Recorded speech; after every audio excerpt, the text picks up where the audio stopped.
أيها السني، أردحش بالقلم العريض الوطني، وأعتذر لهي التسمية لكنه للإمارة للتعريف فقط. أيها السني، هل فعلا هذه الوجوه السياسية الكالحة هي التي تمثلك؟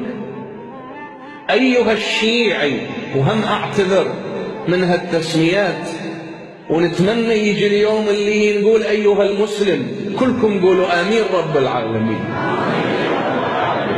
فأيها الشيعي، هل هذه الوجوه الكالحة هي التي تمثلك؟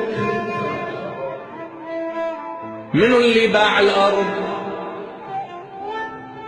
عجيب، من اللي باع الأرض؟ من اللي باع حق الشعب؟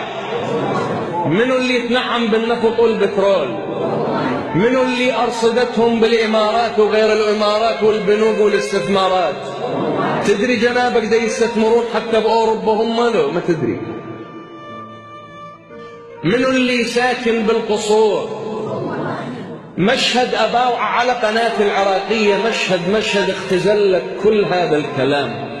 يطلع ابن الموصل يجي يدنق على ابن الجيش العراقي على بسطاله، والله دنق اجرى يبوسها قال له بسطالك شرف جنة. الله، احنا ما تزاعلنا كشعب حتى نتصالح، احنا ما تزاعلنا ولا راح نتزاعل في يوم من الايام. حتى الطائفية صارت مو طائفية شعبية، طائفية سياسية صارت.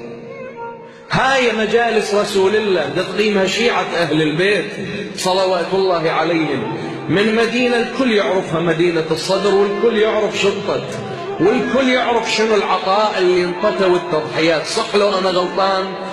أبو الكاميرا وجه لي الكاميرا على الجمهور، أنتوا يا شيعة آل محمد مزاعلين ويا إخوانكم السنة؟ ها؟ مزاعلين ويا الأكراد؟ الله عليكم مزاعلين ويا التركمان؟ إذن أنت شو تشلب لي مصالحة؟ يا أخي أنا ما مزاعل كشعب بيناتنا. اليوم إذا تريد تصير مصالحة خصير بين السلطة وبين الشعب، بين الأحزاب وبين الشعب. احنا كشعب رافضين الأحزاب فعلا، هاي حقيقة نعترف بيها، وأول يوم قرينا هنا وقلناها ورفعنا ايدينا اتصور، تمام لو أنا غلطان؟